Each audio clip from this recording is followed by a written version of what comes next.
El carnicero de Rostov. La historia de Andrei Chikatilo. Este hombre está esperando en una estación de autobuses. Tiene 42 años, usa anteojos gruesos, viste traje y corbata.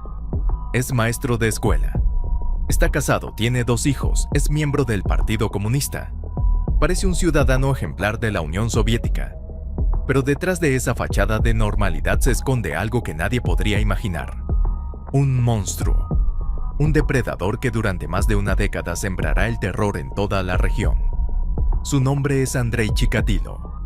Y esta es su historia. Diciembre de 1978. Una niña de 9 años espera el autobús en la ciudad de Shakhty, en el sudoeste de la Unión Soviética. Se llama Yelena Zakotnova. Está sola. De pronto, un hombre de aspecto apacible se le acerca. Le ofrece un chicle. Ella lo acepta sin desconfianza. El hombre inicia una conversación. Dice que tiene una cabaña cerca y que hace mucho frío. Le pregunta si quiere entrar a calentarse. La niña duda, pero el hombre tiene una sonrisa amable. Habla como maestro. Inspira confianza. Y eso es exactamente lo que es. Un maestro. Así que la niña acepta. Lo que ocurrió dentro de esa cabaña cambiaría el curso de la vida de miles de personas y desataría una de las cacerías más largas y frustrantes en la historia del crimen soviético. Pero antes de llegar a ese momento, tenemos que retroceder. Porque para entender cómo se forma un monstruo, hay que mirar hacia atrás. Hay que ver de dónde viene. Y en el caso de Andrei Chikatilo, su origen es tan oscuro como su destino. Andrei Romanovich Chikatilo nació el 16 de octubre de 1936 en Yablochnoye, una pequeña aldea en Ucrania. Y nació en el peor momento posible. Su infancia coincidió con uno de los periodos más brutales de la historia soviética. El Holodomor, la gran hambruna ucraniana. Millones murieron de inanición. Las familias se desintegraban. Y en ese contexto de desesperación, ocurrieron cosas que no deberían ocurrir nunca. Canibalismo. Personas comiendo personas. Niños desapareciendo en la noche. La madre de Andrei le contaba una historia. Le decía que él tenía un hermano mayor, Stepan, que un día durante la hambruna unos vecinos se lo habían llevado y que se lo habían comido. Nunca se supo si la historia era real o no. No existe ningún documento que confirme la existencia o muerte de Stepan, pero eso no importa. Lo que importa es que Andrei creció con esa imagen en la cabeza. Creció con terror, con la idea de que el mundo era un lugar donde los niños podían ser devorados, donde nadie estaba a salvo. Su padre, Roman Chikatilo, fue hecho prisionero por los nazis durante la Segunda Guerra Mundial.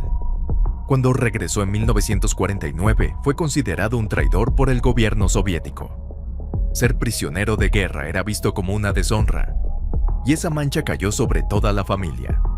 Andrei creció con esa vergüenza, con el rechazo de la comunidad, con el miedo y la humillación. En la escuela las cosas no mejoraron.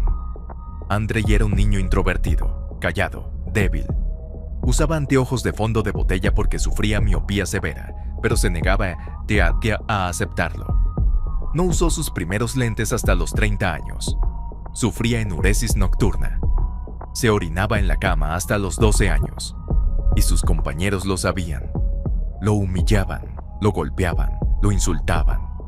Y él nunca se defendía. Nunca. Solo aguantaba. Solo escuchaba. Como si estuviera construyendo una armadura invisible. O quizás estaba acumulando algo más oscuro. Rabia, resentimiento, odio. A medida que crecía, algo más empezó a manifestarse. Un problema que lo marcaría para siempre. Impotencia sexual. Andrei no podía mantener una erección. Y eso, en una sociedad donde la virilidad era sinónimo de valor, lo devastaba. Se sentía menos que un hombre. Menos que una persona.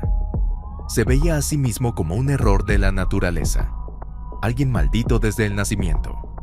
A pesar de todo, Andrei era inteligente. Estudió 3 carreras: lengua y literatura rusa, ingeniería. Intentó ingresar hasta la universidad en Moscú, pero fue rechazado. Eventualmente terminó en Rostov, trabajando como ingeniero de comunicaciones. y en 1963, a los 27 años, se casó. Su hermana le presentó a una amiga, Feodosia Odnácheva. No había amor, pero Andrei necesitaba parecer normal, y ella aceptó. A pesar de sus problemas sexuales, lograron tener 2 hijos. Él eyaculaba, aunque rara vez podía mantener una erección. Sus hijos más tarde dirían que nunca los maltrató, que era un padre callado, paciente, que nunca levantaba la voz. Un hombre sumiso. En 1971, Andrei se graduó como maestro de escuela y comenzó a dar clases. Ahí empezó a notarse otra cosa, una obsesión. Se sentía atraído por las niñas, menores de 12 años. Las espiaba, las observaba, empezó a tocarlas. Los padres se quejaron.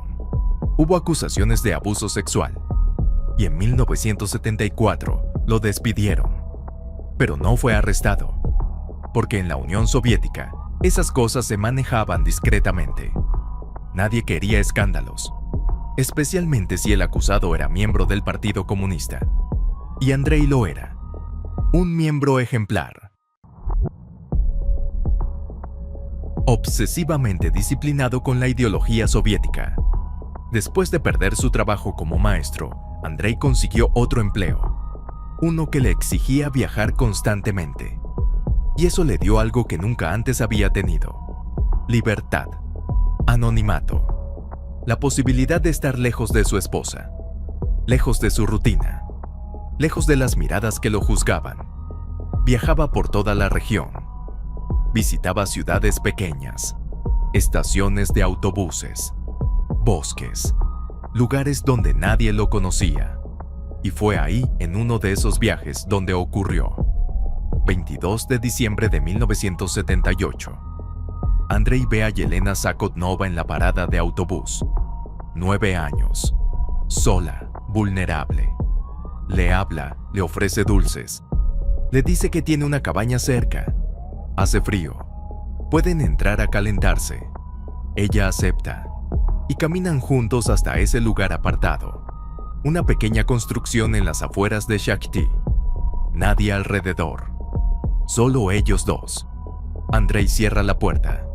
Y aquí comienza la pesadilla. Andrei intenta abusar de la niña, pero su cuerpo no responde. No puede tener una erección. Forcejea con ella. La niña se asusta, grita. Él trata de calmarla, pero en el forcejeo, sin querer, le hace un rasguño, un corte pequeño, y empieza a sangrar, solo un poco. Y de pronto, algo en Andrei cambia. Su cuerpo reacciona. Tiene una erección. Por primera vez en mucho tiempo siente excitación. Pero no es por el contacto sexual. Es por la sangre, por el dolor, por la violencia. Y ahí lo entiende. Ahí descubre la respuesta a su problema. La violencia es su medicina. El dolor es su placer, la sangre es su cura. Saca un cuchillo y empieza a pies a apuñalarla. 1 vez, 2, 3. La niña grita. Sangra. Él no puede parar. Siente algo que nunca había sentido. Poder, control, placer absoluto. Y cuando termina, cuando finalmente eyacula, la niña está muerta. Andrei mira el cuerpo. Y de pronto, el horror de lo que acaba de hacer lo golpea. Entra en pánico. Y si alguien la escuchó gritar, y si viene la policía, agarra el cadáver, lo arrastra afuera y lo arroja al río. Luego regresa corriendo a la cabaña. Limpia lo que puede, pero deja rastros, manchas de sangre, huellas, y comete otro error. Deja la luz encendida. Una vecina lo nota y lo recuerda. 2 días después, la policía encuentra el cuerpo de Yelena en el río. Ha sido apuñalada, mutilada. Le falta un ojo. Eso será algo recurrente en los crímenes de Chikatilo. Extraer los ojos de sus víctimas, porque creía que en los ojos quedaba grabada la última imagen que vieron. La imagen del asesino. La suya. La investigación lleva rápidamente a Andrei Chikatilo. Las pruebas son claras. La sangre cerca de su cabaña. los testimonios de vecinos. Todo apunta hacia él. Lo interrogan 8 veces. 8. Pero Andrei tiene algo a su favor. Su personalidad. Ese hombre tímido, callado, de aspecto inofensivo. Ese miembro respetado del Partido Comunista. Nadie puede creer que sea capaz de algo así. Y él lo sabe. Mantiene la calma. Responde con firmeza. Niega todo. Y lo dejan ir. Pero alguien tiene que pagar por el crimen. Así que encuentran a otro. Alexander Kravchenko. Un delincuente sexual con antecedentes. Su esposa tiene manchas de sangre en la ropa. El tipo de sangre coincide con el de la víctima. Eso es suficiente. Lo arrestan. Lo juzgan. Y lo ejecutan. Un hombre inocente muere por un crimen que no cometió. Y Andrei Chikatilo queda libre. Libre para matar de nuevo. Pero esta vez Chikatilo no actúa de inmediato. Está asustado, casi lo atrapan. Sabe que tiene que ser más cuidadoso. Así que espera. 3 años. 3 años en los que intenta volver a la normalidad. A su rutina de marido sumiso y padre callado. Pero el deseo no desaparece. La necesidad crece. Y finalmente, en septiembre de 1981, vuelve a matar. Esta vez la víctima es Larisa Tkachenko, una prostituta de 17 años. Andrei la aborda. Intentan tener relaciones, pero él no puede. Y ella se ríe. Se burla de su impotencia. Y eso es todo lo que necesita para desatar la bestia. La estrangula. Le muerde la garganta. Le corta los senos. Se come sus pezones. Y eyacula sobre su cuerpo. La deja en un bosque. Y nadie relaciona este crimen con el anterior. Porque las autoridades soviéticas tienen un problema. En la Unión Soviética oficialmente no existen los asesinos seriales. Eso es un problema capitalista. Una enfermedad occidental. Los crímenes atroces no ocurren en el paraíso comunista. Así que, cuando empiezan a aparecer más cuerpos, las autoridades los tratan como casos aislados. No conectan los puntos. No ven el patrón. Y Chikatilo lo sabe. Sabe que tiene una ventaja. Así que sigue matando. Desarrolla un método. Un ritual. Viaja constantemente por trabajo. Visita estaciones de autobuses. Estaciones de tren. Lugares donde encuentra víctimas perfectas. Niños fugados de casa. Jóvenes con problemas mentales. Prostitutas. Gente que nadie buscará demasiado. Les habla con amabilidad. Les ofrece ayuda, comida, un lugar donde quedarse. Y ellos confían en él. Porque parece inofensivo. Parece bueno. Los lleva al bosque. Siempre al bosque. Es extenso, frondoso.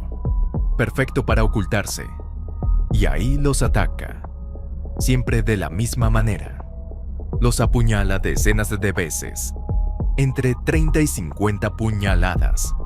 Les extrae los ojos, mutila sus órganos sexuales, los devora, se lleva partes como trofeos, y cuando termina deja los cuerpos ahí, para que alguien los encuentre, porque en el fondo quiere ser descubierto, quiere que el mundo sepa lo que hizo, pero el mundo no lo ve, o no quiere verlo.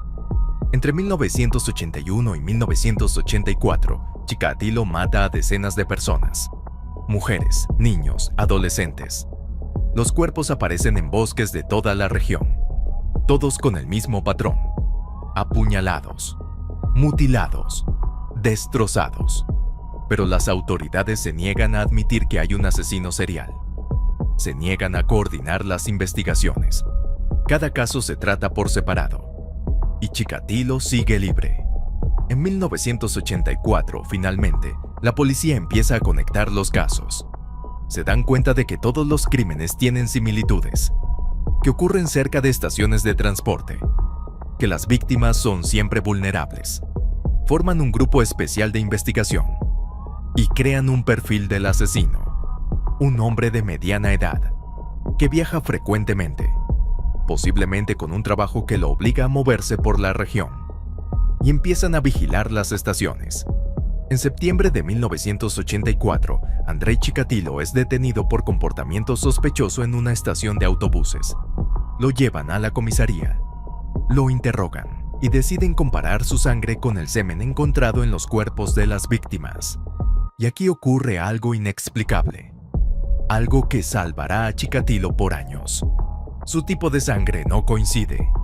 Andrei tiene sangre tipo A, pero su semen es tipo AB. Es un caso extremadamente raro, una anomalía genética, pero los investigadores no lo saben. Creen que las pruebas lo exoneran y lo dejan ir. Lo dejan ir. Mientras lo interrogaban por los asesinatos, encuentran otra cosa. Había robado linóleo de una fábrica. Lo condenan por ese robo menor. 1 año de prisión.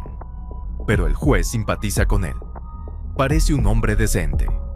Lo libera antes de tiempo. Y Chikatilo vuelve a las calles. Vuelve a matar. Pero esta vez es más cuidadoso. Más espaciado. Mata menos frecuentemente. Cambia su patrón. Y las autoridades pierden su rastro. Creen que el asesino ha muerto. O que se detuvo. O que se mudó a otro lugar. Pero no, está ahí. Esperando, observando. En 1985, un nuevo investigador toma el caso. Viktor Burakov, un hombre obsesionado con atrapar al asesino. Estudia cada caso, cada detalle, cada pista. Y empiezan a entender la mente del criminal. Entiende que es un sádico, que necesita la violencia para sentir placer, que no puede parar porque es su única forma de sentirse vivo. Burakov pide ayuda a un psiquiatra, Alexandr Bukanovsky, y juntos crean un perfil psicológico del asesino. Un documento de más de 60 páginas donde describen cada aspecto de su personalidad, sus motivaciones, sus traumas, sus miedos. Pero las autoridades no les hacen caso, porque en la Unión Soviética, oficialmente, no existe la psicología criminal. No hay perfiladores, no hay análisis de comportamiento. Eso es pseudociencia occidental. Así que Burakov tiene que trabajar casi solo, con pocos recursos, con poco apoyo. Y mientras tanto, Chikatilo sigue matando. En 1988, mata a un niño de 9 años. Le corta los testículos. En 1989, mata a una niña de 10 años. Le extrae el intestino delgado. Cada crimen es más brutal que el anterior, porque Chikatilo necesita más. Más violencia, más sangre, más dolor. Se ha vuelto adicto a eso. Es lo único que le da vida.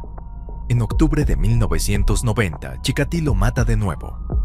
Cerca de la estación de Don Leshkos, la policía monta un operativo masivo. 100 hombres. Vigilancia constante. Pero 2 semanas después, Chikatilo vuelve a actuar. Esta vez son 600 detectives los que patrullan la zona. 3 o 4 oficiales en cada apeadero aislado. Están cerca, muy cerca. El 6 de noviembre de 1990, un detective llamado Igor Rybakov está de guardia en un bosque. Ve a un hombre salir de entre los árboles. Lleva traje y corbata. Tiene un dedo vendado. Una mejilla manchada de sangre. Camina lento, con paso senil. Rybakov lo detiene. Le pide la documentación. El hombre se la entrega. Se llama Andrei Chikatilo. Rybakov no tiene suficientes pruebas para arrestarlo, pero hace un reporte, anota el nombre y lo deja ir. Al día siguiente, encuentran otro cadáver. Una joven, muerta hace pocas horas, en el mismo bosque, con semen fresco en su cuerpo. Y entonces lo entienden. Ese hombre, ese tal Andrei Chikatilo, es él. El 20 de noviembre de 1990, la KGB emite una orden de arresto. Llegan a la casa de Andrei. Él está ahí, tranquilo, como siempre. Les abre la puerta.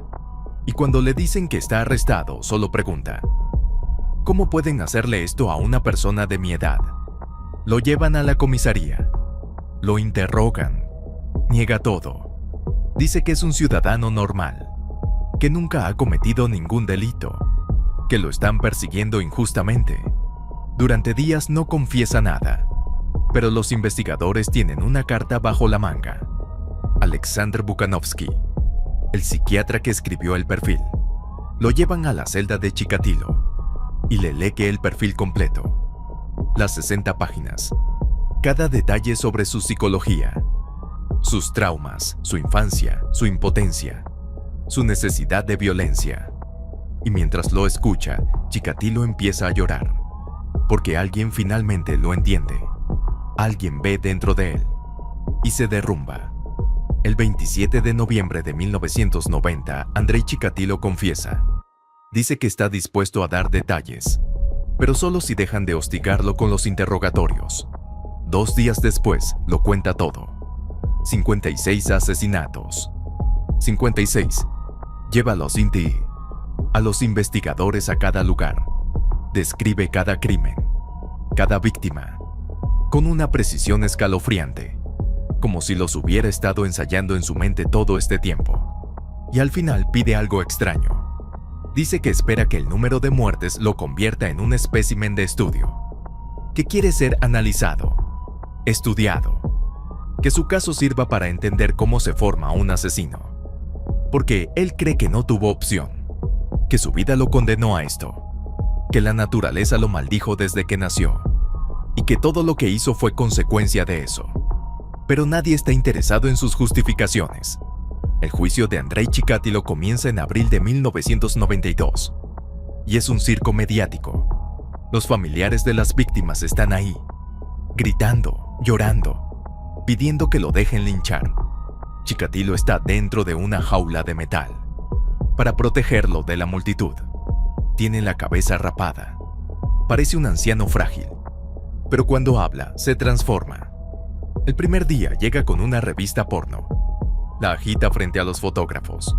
Luego se quita la ropa, menea su pene y grita. Fíjense qué inutilidad. Está tratando de parecer loco, de convencer a todos de que no estaba en control de sus actos. Pero nadie le cree. Los psiquiatras testifican. Dicen que Chikatilo es un sádico prudente, que sabía perfectamente que lo que hacía estaba mal, que sus actos fueron premeditados, que está legalmente cuerdo, y eso sella su destino.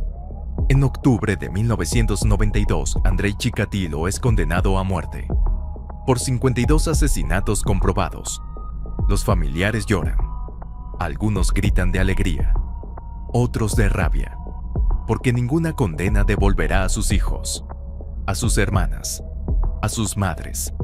El 14 de febrero de 1994, día de San Valentín, Andrei Chikatilo es ejecutado. Un tiro en la nuca, en una prisión de Novocherkassk. Tenía 57 años. Y así termina la historia del carnicero de Rostov, el Destripador Rojo, el peor asesino serial de la historia de la Unión Soviética. Pero aquí es donde quiero detenerme a reflexionar, porque hay algo profundamente perturbador en esta historia. Y no es solo la brutalidad de los crímenes, es algo más. Es la facilidad con la que Chikatilo pudo operar durante más de una década, la incapacidad del sistema soviético para detenerlo, la negación de las autoridades a admitir que tenían un asesino serial, porque hacerlo habría sido admitir que su sociedad perfecta tenía fallas, que su sistema producía monstruos, y sí los producía. Chikatilo no nació monstruo, se convirtió en uno. Su infancia fue un cúmulo de traumas, la historia del hermano canibalizado, la humillación constante, la impotencia sexual, la sensación de ser un error de la naturaleza. Todo eso lo fue moldeando, lo fue quebrando. Pero eso no lo excusa, porque muchas personas tienen infancias traumáticas, muchas personas sufren humillaciones y no se convierten en asesinos. Chikatilo tuvo opciones, pudo buscar ayuda, pudo alejarse de sus impulsos, pero no lo hizo. Eligió la violencia, eligió el dolor, y con cada crimen se alejaba más de su humanidad. Lo que Chikatilo descubrió en aquella cabaña en 1978 fue algo terrible. Descubrió que la única forma en la que podía sentirse vivo era quitándole la vida a otros. que la única manera de sentir placer era infligiendo dolor, y eso lo condenó. Lo convirtió en un depredador, en algo que ya no era humano. Pero lo más perturbador de todo es esto. Chikatilo no era un solitario marginal. No era un vagabundo sin hogar. Era un maestro, un padre, un marido, un miembro respetado del Partido Comunista. Vivía una doble vida, y nadie sospechaba. Sus hijos dijeron que nunca levantaba la voz. Su esposa lo describió como sumiso y trabajador. Sus vecinos lo veían como un hombre educado y tranquilo. Y esa es la lección más aterradora: que los monstruos no siempre parecen monstruos, que pueden estar escondidos detrás de una sonrisa amable, de un traje y una corbata, de una vida aparentemente normal, y que cuando finalmente los descubrimos ya es demasiado tarde.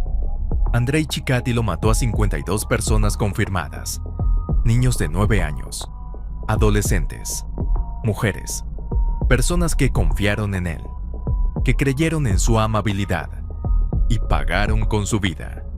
Cada una de esas víctimas tenía una historia, una familia, sueños, futuro, y Chikatilo se los arrebató, no porque lo necesitara, sino porque podía, porque descubrió que la violencia le daba lo que nada más podía darle: poder, control, placer. Y al final, cuando estaba en esa jaula durante el juicio, ¿qué quedaba de él? Un anciano patético, rapado, gritando incoherencias, tratando de parecer loco para evitar su destino. Pero todos vieron lo que realmente era: un cobarde, un depredador que solo era fuerte cuando sus víctimas eran débiles, y que ahora, enfrentando las consecuencias de sus actos, se derrumbaba. Su ejecución fue rápida, un tiro, y se acabó. Pero el dolor que dejó no terminó. Las familias de sus víctimas siguen viviendo con eso, con la ausencia, con las preguntas sin respuesta, con la rabia de saber que pudieron atraparlo antes, que pudieron salvar vidas, pero no lo hicieron. La historia de Andrei Chikatilo nos recuerda algo fundamental: que el mal existe, que hay personas capaces de actos inimaginables y que no siempre podemos detectarlos a tiempo. Pero también nos recuerda la importancia de escuchar, de investigar, de no ignorar las señales, porque Chikatilo dejó señales desde el principio: sus abusos en la escuela, su comportamiento extraño, su primer crimen. Pero el sistema lo ignoró, le dio oportunidades, lo dejó libre, y el resultado fueron 52 vidas destruidas. Así que cuando miren a su alrededor, cuando vean a ese vecino amable, a ese compañero de trabajo tranquilo, a esa persona que parece tan normal, recuerden esto: que nunca sabemos realmente qué hay detrás de una máscara, que la normalidad puede ser la fachada perfecta para ocultar lo peor, y que los monstruos no siempre vienen con señales de advertencia. A veces simplemente ofrecen un chicle y sonríen. Esa fue la historia de Andrei Chikatilo, el carnicero de Rostov, el destripador rojo, un hombre que vivió 2 vidas y que al final pagó por ambas.